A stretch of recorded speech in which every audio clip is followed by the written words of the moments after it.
Assalamualaikum warahmatullahi wabarakatuh. Perkenalkan, nama saya Habibah Febriani. Saya dari Prodi Tadris Bahasa Inggris 4 Institut Agama Islam Negeri Jember. Di sini saya akan menjelaskan materi filsafat pendidikan dengan tema hakikat manusia, hakikat masyarakat, hakikat alam, dan hakikat ilmu pengetahuan, serta kedudukannya di dunia. Baik, saya akan menjelaskan materi yang pertama, yaitu hakikat manusia. Manusia merupakan makhluk yang tidak dapat hidup sendiri dan pasti membutuhkan orang lain. Hakikat manusia itu sendiri yaitu sebagai makhluk Tuhan yang hidup di dunia untuk melakukan kegiatan yang baik. Dan manusia memiliki peran penting di dunia karena manusia merupakan makhluk yang sempurna yang memiliki akal serta nafsu. Manusia diciptakan dari segumpal darah, dan manusia terdiri dari dua unsur, yaitu badan dan roh. Apabila telah ditiupkan ruh ke dalam badannya, maka telah sempurna baik lahir maupun batin. Seperti yang telah tercantum dalam Al-Quran surat Al-Hijr ayat 28-29. Bismillahirrahmanirrahim. Wa idh qala rabbuka lil malaikati inni khaliqum basyaran min salsalin min hama'in masnun fa idza sawaituhu wa nafakhtu fihi min ruhi faq'u lahu sajidin. Yang artinya adalah, apabila Allah telah berfirman kepada malaikat, aku akan menciptakan seseorang dari tanah liat yang kering yang berasal dari lumpur hitam yang diberi bentuk. Maka apabila aku telah menyempurnakan kejadiannya dan meniupkan ke dalamnya ruh ciptaanku, maka tunduklah kepadanya dengan bersujud. Dalam Al-Quran surat Al-Hijr ayat 28-29 dan telah saya bacakan sebelumnya, di sini dijelaskan bahwa manusia memiliki kelebihan dan kekurangan meskipun manusia disebut makhluk yang sempurna. Kelebihan manusia yaitu manusia dimuliakan oleh Allah daripada makhluk yang lain. Yang kedua, manusia diberi akal dan nafsu. Yang ketiga, manusia diberi tempat tinggal yang layak daripada makhluk yang lain.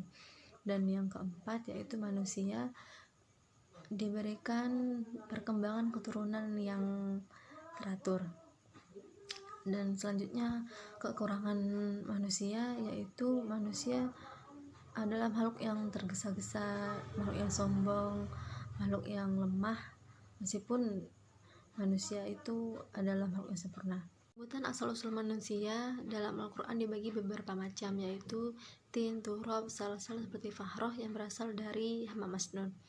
Di sini saya akan menjelaskan penyebutan asal-usul manusia dalam Al-Quran. Yang pertama yaitu turab. Turab adalah saripati tanah.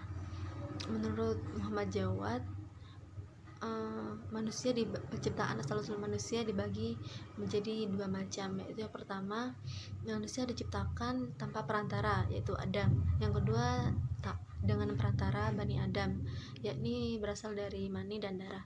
Yang kedua, tin. Para mufassir mengartikan kata tin ini saripati tanah atau lumpur. Yang ketiga yaitu salsal seperti fahroh yang berasal dari hama masnun. Salsal artinya saripati tanah yang memiliki suara dan belum masak, dan setelah masak disebut fahroh, dan meliputi penciptaan manusia seperti yang saya jelaskan dalam kata turab. Dan yang keempat itu penciptaan ruh. Setelah penciptaan manusia yang hampir sempurna, maka setelah itu ditiupkan ruh ke dalam badannya untuk menyempurnakan makhluk tersebut, baik dalam lahir maupun batin. Selanjutnya saya akan menjelaskan tentang hakikat masyarakat. Masyarakat adalah suatu perkumpulan manusia yang hidup dalam suatu lingkungan yang mana terikat oleh sosial, kebudayaan, agama, keyakinan, ras, dan suku, yang mana memiliki tujuan yang sama dalam lingkungan masyarakat tersebut. Dalam Al-Quran, masyarakat ada istilahnya, yaitu qabilah, jamaah, dan ummah. Kata ummah sendiri yaitu artinya menuju suatu tujuan, dan kata ummah ini dapat diartikan yaitu suatu bangsa atau perkumpulan manusia yang saling berinteraksi dan berkomunikasi, yang mana terikat oleh keyakinan, budaya, sosial, dan sebagainya, dan memiliki tujuan hidup. Tujuan terciptanya masyarakat ini agar manusia dapat berakal dan menciptakan suatu kehidupan bersama yang memiliki tujuan. Seperti contohnya Allah menciptakan lebah dan semut agar hidup berkelompok dan bergotong royong, dan maka dari itu Allah menciptakan manusia agar hidup bermasyarakat, agar manusia dapat hidup secara adil dan saling bergotong royong, saling membantu, dan lain sebagainya. Di sini dapat disimpulkan bahwa hakikat masyarakat yaitu untuk menciptakan sifat adil dan saling bergotong royong dalam diri manusia, dan saling menghargai dan berinteraksi sesama manusia dalam suatu lingkungan hidup. Saya menjelaskan tentang hakikat manusia dan hakikat masyarakat. Selanjutnya saya akan menjelaskan tentang hakikat alam. Allah sebagai pencipta atau Al-Khaliq, pencipta seluruh semesta alam ini, telah tercantum dalam Al-Quran surat Al-Fatihah ayat 3 yang berbunyi Maliki Yaumiddin, yang artinya pencipta seluruh semesta alam. Dalam ayat ini dapat dijabarkan bahwa makhluk Allah harus tunduk kepada hukum-hukum alam, seperti matahari terbit dari sebelah timur dan terbenam dari sebelah barat, keberadaan air, api, angin, keberadaan lautan, hutan, gunung-gunung, dan seluruh semesta alam. Seperti air sebagai sumber kehidupan makhluk hidup. Tanpa adanya air, makhluk hidup tidak bisa bertahan. Dan pada hakikatnya, alam semesta ini ditundukkan kepada manusia untuk melengkapi kapasitasnya sebagai khalifah atau pemimpin di bumi. Alam semesta berasal dari bahasa Latin yaitu kosmos, sedangkan teori tentang penciptaan alam semesta yaitu kosmogoni, yang artinya kosmo adalah dunia dan goni lahir. Jadi kosmogoni adalah lahirnya dunia. Kosmogoni memiliki beberapa pengertian, yaitu yang pertama penelitian tentang asal-usul alam semesta, teori tentang asal-usul alam semesta, dan cabang-cabang astronomi, yang mana untuk mengetahui perkembangan benda-benda langit. Hakikat alam semesta yaitu merupakan ciptaan Allah yang harus dijaga dan dikembangkan. Manusia sebagai makhluk hidup yang berakal dituntut untuk membuat pengetahuan tentang alam, yang mana bertujuan untuk menambah wawasan dan pengetahuan tentang alam. Seluruh semesta alam ini merupakan kehendak Allah dan dapat dijadikan sumber pendidikan dan pembelajaran. Pada hakikatnya, alam semesta dapat dijadikan guru yang bijaksana dan memberikan keindahan, yang mana agar manusia dapat mempelajari dan memahami tentang alam. Seperti yang dijelaskan dalam surat Nuh ayat 15 bahwa seharusnya manusia dapat mempelajari dan memahami tentang 7 langit yang bertingkat-tingkat. Dan seharusnya kita malu meskipun kita membaca Al-Quran setiap hari, namun kita tidak mempelajari ayat-ayat yang menjelaskan tentang asal-usul alam semesta. Dalam hal ini dapat disimpulkan bahwa ayat Al-Quran dan pengetahuan sangatlah berkaitan, yaitu ayat Al-Quran menjelaskan tentang asal-usul alam semesta, dan manusia yang memiliki pengetahuan dan berakal dapat menjabarkan penjelasan yang ada dalam Al-Quran. Selanjutnya saya akan menjelaskan tentang hakikat ilmu pengetahuan. Ilmu berasal dari bahasa Latin yaitu scientin, yang artinya pengetahuan. Pengetahuan adalah segala sesuatu yang didapatkan berdasarkan kenyataan dan ditangkap melalui panca indera.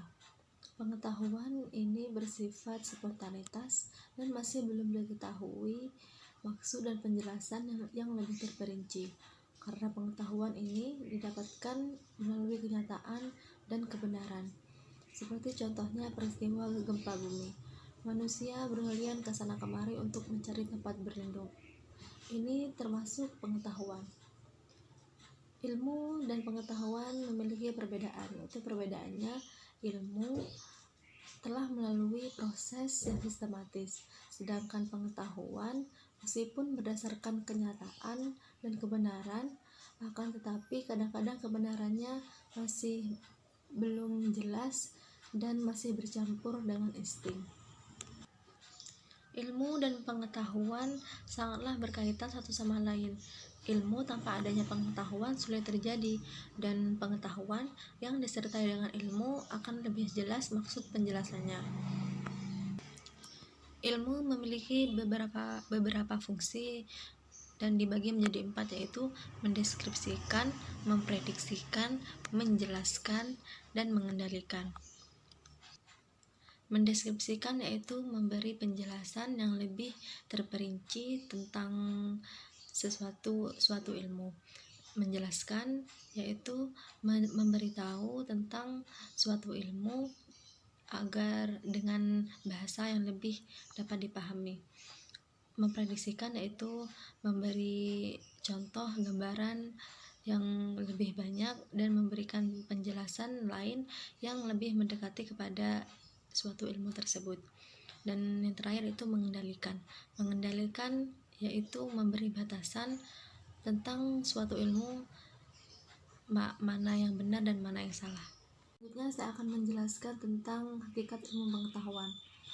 Ilmu berasal dari bahasa Latin, yaitu scientin, yang artinya pengetahuan.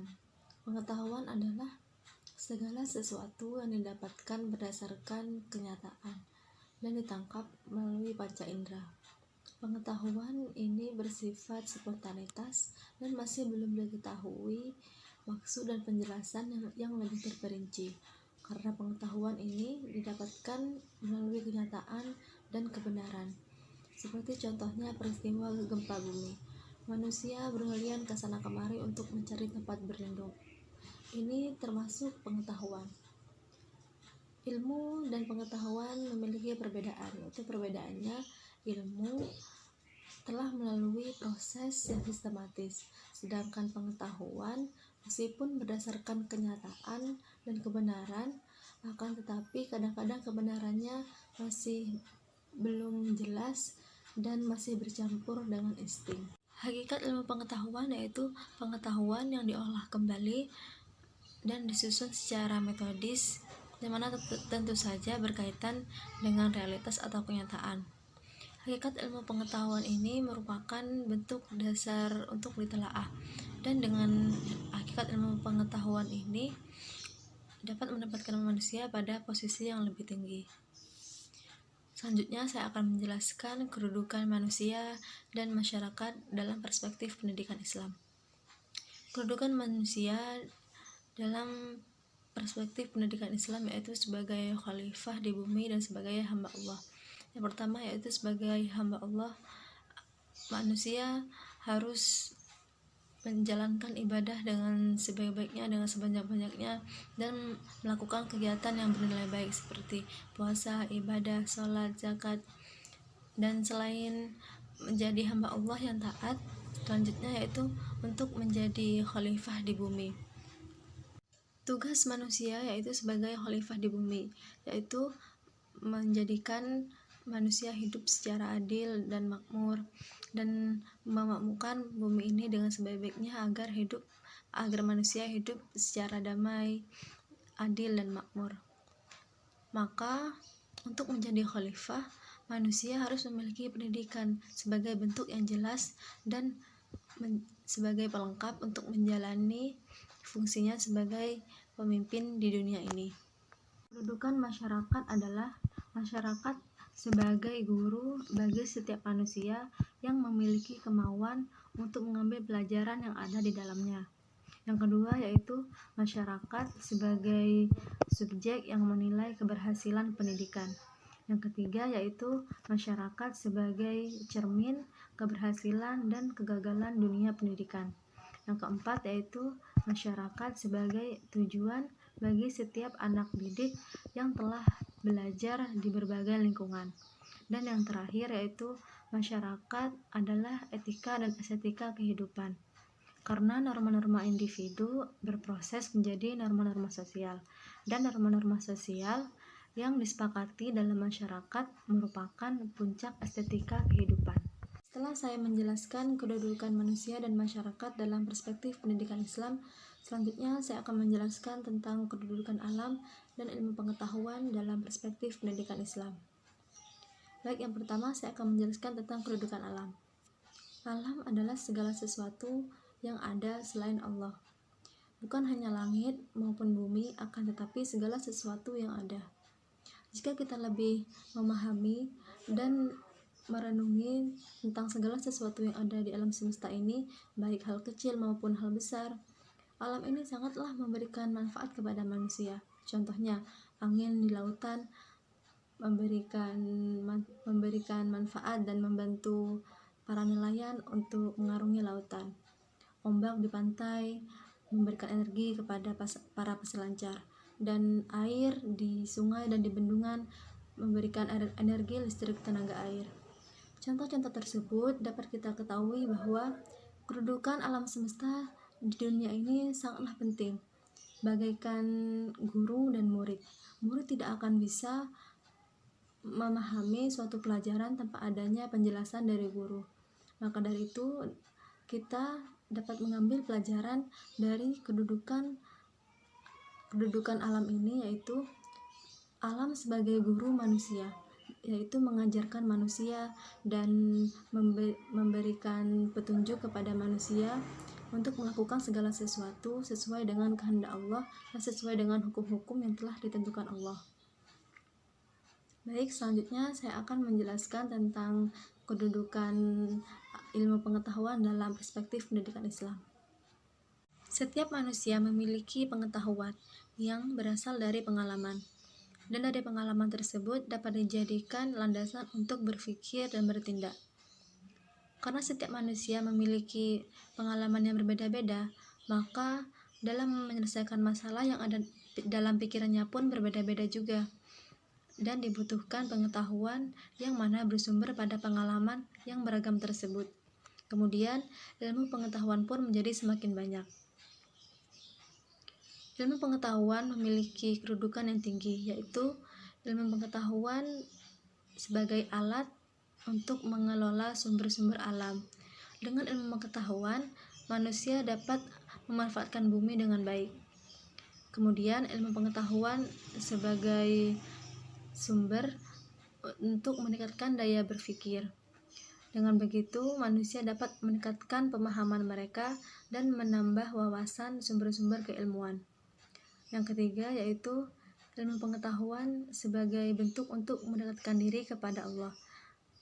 Dengan begitu, manusia dapat menjadi hamba yang taat. Dan yang terakhir yaitu ilmu pengetahuan sebagai alat untuk menemukan kebenaran, yang mana berdasarkan hati nurani. Dengan begitu, manusia dapat menemukan kebenaran-kebenaran yang ada dalam dirinya. Sekian dari saya. Wassalamualaikum warahmatullahi wabarakatuh.